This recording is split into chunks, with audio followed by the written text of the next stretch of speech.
ہاں، جب میں 8-9 سال کی ہوئی تو میں نے یہی دیکھا کہ ابا سارا دن گاؤں کے پیر صاحب کی حویلی میں گزار دیتا ہے اور رات کو گھر آ جاتا۔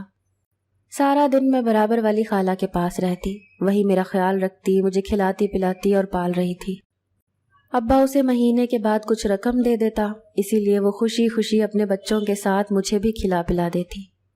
ہمارے گاؤں میں لڑکیوں کو پڑھانے کا رواج نہیں تھا، مجھے بھی اسکول کی شکل تک نہیں دکھائی گئی تھی، بلکہ پڑوسن خالہ کے بچوں میں بھی صرف اس کے 2 بیٹے اسکول جاتے اور 3 بیٹیاں گھر میں ہی رہتی، جن کے ساتھ کھیلتے ہوئے میں بھی پل رہی تھی۔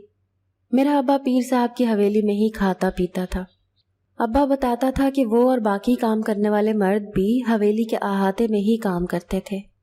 حویلی کے اندرونی حصے میں کسی مرد کے جانے کی اجازت نہیں تھی، کیونکہ وہاں پیر صاحب کی 4 بیویاں رہتی تھیں، جن کو باہر کسی سے ملنے جلنے پر بھی سخت پابندی تھی۔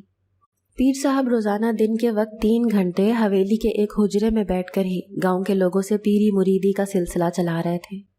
پیر صاحب کے حجرے میں دور دور سے لوگ آتے جاتے تھے اور اپنی منتیں مرادیں پانے پر قیمتی نذرانے پیر صاحب کی خدمت میں پیش کرتے۔ یہاں تک کہ لوگوں نے پیر صاحب کو زمینیں، سونے چاندی کے زیورات اور ہر قسم کا اناج بھی دینا شروع کر دیا تھا، اور پھر پیر صاحب پورے گاؤں میں سب سے زیادہ پیسے والے بن گئے۔ میرے ابا بھی گاؤں کے کئی مردوں کی طرح پیر صاحب کی حویلی میں کام کرتے۔ اب وہ کون سا کام کرتے تھے یہ تو آج تک مجھے بھی نہیں پتہ چل پایا تھا۔ میرے جوان ہونے تک میں روز پڑوسن خالہ کے گھر سارا دن گزارتی، مگر پھر میں نے گھر میں کھانا پکانا شروع کر دیا۔ گھر کی تمام ذمہ داری اٹھا لی تو ابا نے خالہ کو پیسے دینا بند کر دیے، جس کی وجہ سے خالہ نے ہم سے ملنا جلنا کم سے کم کر دیا۔ میری خالہ کے بچوں سے خاص دوستی بھی نہیں تھی۔ میرے گھر سے 4 گھر چھوڑ کر میری پکی سہیلی کا گھر تھا۔ وہ میرے گھر آتی تو مجھے گاؤں کی مختلف خبریں ملتی، اور پہلی بار اسی نے مجھے بتایا تھا کہ کافی سال سے ہمارے گاؤں میں ایک رواج تھا کہ گاؤں میں اگر کوئی جوان لڑکی مرتی تو اسے کفن دفن پہنا کر رات کے وقت پیر صاحب کی حویلی میں چھوڑ دیا جاتا تھا، اور صبح تڑکے اس کا جنازہ اٹھا کر میت کو گاؤں کے قبرستان میں دفنا دیا جاتا۔ دفنانے کے بعد لڑکی کے گھر والے پیر صاحب کی حویلی کے احاطے میں جا کر بیٹھ جاتے، اور پیر صاحب ان کو سونے کے کچھ زیورات دیتے، کسی کو کم دیتے اور کسی کو زیادہ، مگر گاؤں کا یہی رواج اب اس قدر اپنی جڑیں جما چکا تھا کہ اب میری سہیلی کے چچا کی بیٹی فوت ہوئی تو اس رواج یعنی لالچ نے اس کی ماں کو رونے تک نہیں دیا۔ اور پھر وہی ہوا آج بھی، ایک اور جوان میت پیر صاحب کی حویلی میں پہنچا دی گئی تھی۔ میں اور میری سہیلی ہمیشہ سوچتے اور آپس میں یہ بات کرتے کہ آخر وہ پیر صاحب جوان لڑکیوں کی میت کے ساتھ کیا کرتے تھے، جو ساری رات میت کو اپنی حویلی میں رکھتے اور صبح ہوتے ہی میت کو دفنانے کے لیے بھیج دیتے، اور اس کے گھر والوں کو سونے کے زیورات دیا کرتے تھے۔ میں نے اور میری سہیلی نے اس کی امی سے بھی یہ بات پوچھی، لیکن وہ بھی اس بات سے انجان تھیں کہ آخر پیر صاحب ایسا کیوں کرتے تھے۔ میری طرح گاؤں کی اور بھی لڑکیوں کو اس بات کا بہت تجسس تھا، لیکن وہ کس سے اس بات کا ذکر کرتی اور کس سے پوچھتی۔ لیکن اگر کبھی کوئی لڑکی پوچھتی بھی تو اسے ڈانٹ کر خاموش کروا دیا جاتا کہ ایسی باتیں نہیں کرتے، اور نہ ہی آئندہ یہ سوال کرنا۔ ہم لڑکیوں کے لیے یہ سب کچھ ایک معمہ بنا ہوا تھا کہ آخر پیر صاحب میت کے ساتھ کرتے کیا ہیں۔ اور پھر میرے ساتھ ایک ایسا واقعہ پیش آیا جس نے میری زندگی بدل دی۔ یہ اس وقت کی بات ہے جب میں 18 سال کی ہو چکی تھی۔ تب مجھے معلوم ہوا کہ میں اپنے باپ کی سگی اولاد نہیں ہوں، بلکہ میرے باپ نے میری ماں سے اس وقت شادی کی تھی جب میں 1 سال کی تھی۔ یہ بات مجھے پڑوسن خالہ سے پتہ چلی، اور سوال کیا تو اس نے مجھے وہ باتیں بتائیں جو میں اپنی کہانی میں بیان کر چکی ہوں۔ میری 18 سالہ زندگی میں مجھے یہ بات تو معلوم ہو چکی تھی کہ میرا باپ ایک لالچی انسان ہے جو اپنی غرض کے لیے کچھ بھی کر سکتا ہے۔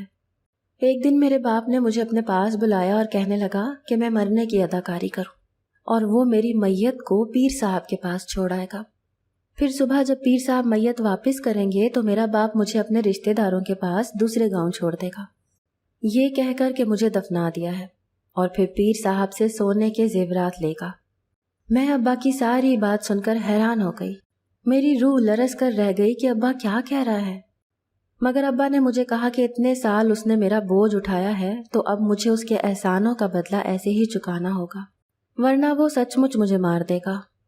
ابا کی اس دھمکی سے میں بہت زیادہ ڈر گئی، اور میں نے سوچا کہ اس ناٹک سے 2 فائدے ہو سکتے ہیں۔ ایک تو یہ کہ مجھے پیر صاحب کا راز معلوم پڑے گا، دوسرا جب ابا مجھے اپنے رشتہ داروں کے پاس چھوڑے گا تو میں وہاں سے بھاگ کر کہیں دور چلی جاؤں گی۔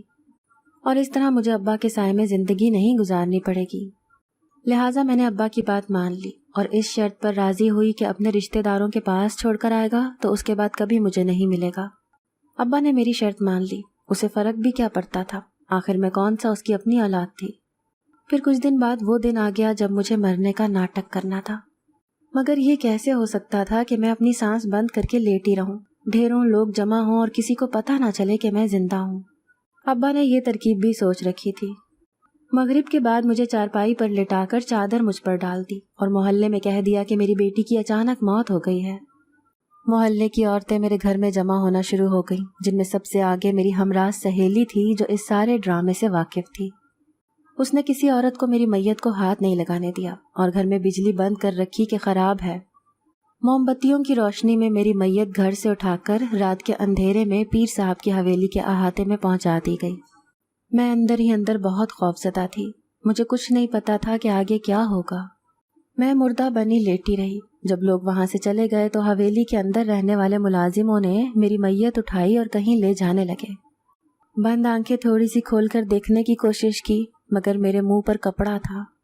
میں خاموشی سے لیٹی رہی اور پھر ایک جگہ لا کر میت کو رکھ دیا گیا۔ کچھ دیر تک کمرے میں بالکل سناٹا تھا، پھر محسوس ہوا کہ کوئی آ رہا ہے۔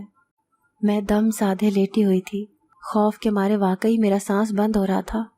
میں عجیب و غریب کیفیت میں تھی کہ ایک کرخت سی آواز میرے کانوں میں پڑی، لڑکی کو اٹھاؤ، کپڑا ہٹا دو۔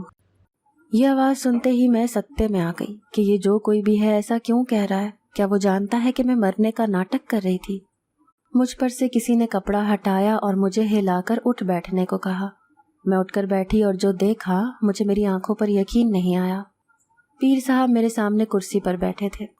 یہ کوئی بہت بڑا بند کمرہ تھا جس میں 2-3 دروازے اور بھی تھے جو بند تھے۔ اس بڑے ہال نما کمرے میں بے شمار روشنیاں تھیں اور پیر صاحب کے علاوہ وہاں ایک عورت اور ایک مرد موجود تھا۔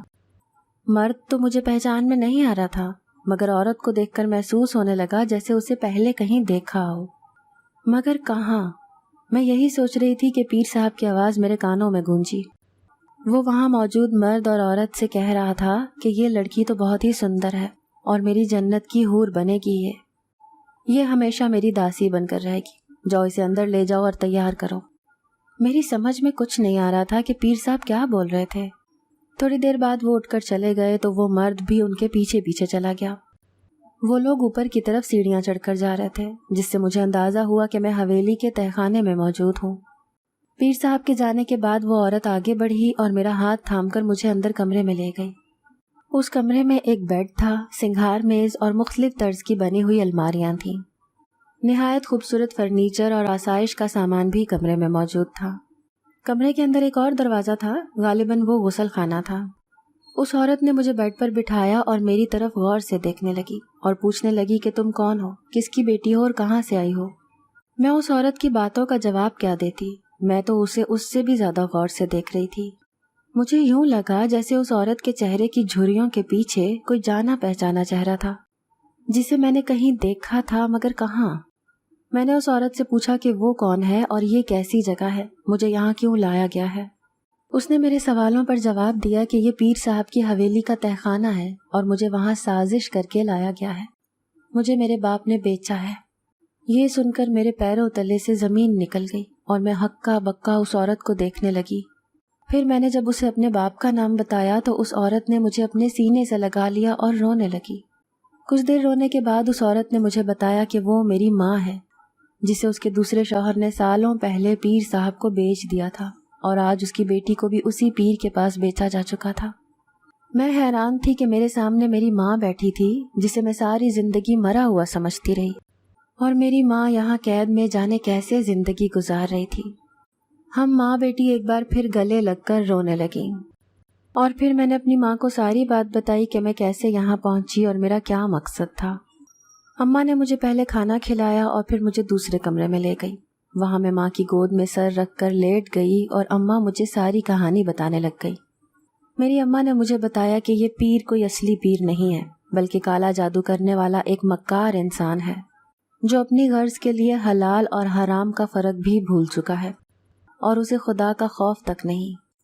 کئی سال پہلے اس نے گاؤں میں ایک رواج شروع کیا تھا کہ گاؤں کی جوان کنواری لڑکی کو مرنے کے بعد اپنی حویلی میں ایک رات رکھتا اور دوسرے دن اس کے گھر والوں کو میت کے ساتھ ساتھ سونے کے زیورات دیتا، اور لالچ کے مارے لوگ بھی اس رواج کو آج تک نبھا رہے ہیں۔ وہ جوان میت کو ساری رات اپنے احاطے کے کمرے میں رکھ کر کالے جادو کے منتر کرتا تھا، جس سے اس کے جادو میں اضافہ ہوتا تھا۔ اماں نے بتایا کہ ہم تو اس گاؤں کے نہیں تھے، مگر جب اماں نے دوسری شادی کی تو میرے دوسرے ابا نے اس پیر کے ہاتھوں اماں کو بیچ دیا، کیونکہ پیر کا دل آیا ہوا تھا میری اماں کی خوبصورتی پر۔ اس لیے میرے سوتیلے باپ نے میری ماں کے مرنے کا کہہ کر اسے راتوں رات حویلی پہنچا دیا یہاں گاؤں میں، اور اپنا پرانا گاؤں چھوڑ کر یہاں آن بسا تاکہ کسی کو خبر نہ ہو کہ میری ماں کہاں گئی یا کیسے مری۔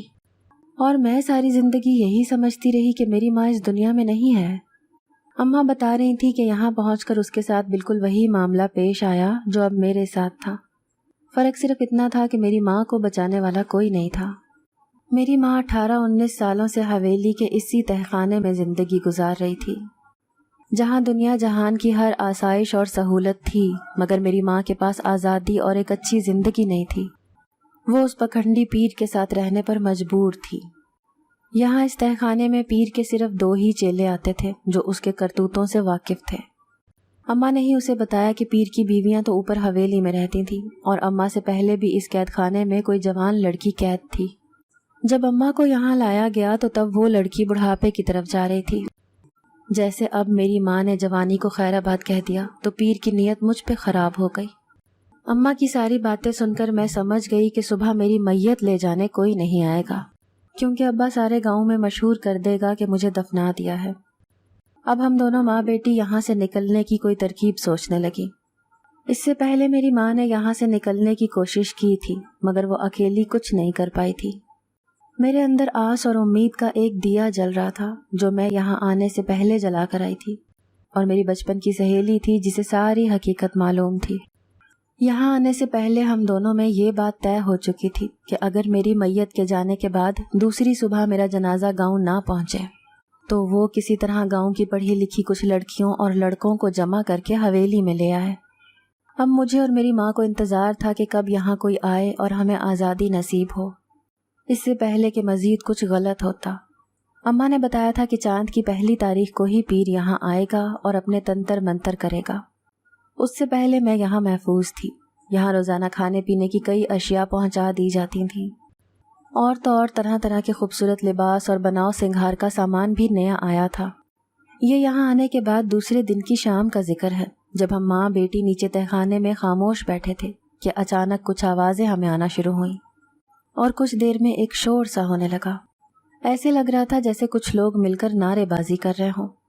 ہمیں کچھ سمجھ نہیں آ رہا تھا، مگر مجھے لگ رہا تھا کہ ہماری مدد کے لیے اللہ نے اپنے بندوں کو بھیج دیا ہے۔ اور پھر ایسا ہی ہوا۔ شور آنے کے کوئی آدھا پون گھنٹے بعد دروازے کھلنا شروع ہو گئے، اور 25-30 لوگوں کا ایک مشتعل گروہ نیچے تہخانے میں پہنچ گیا۔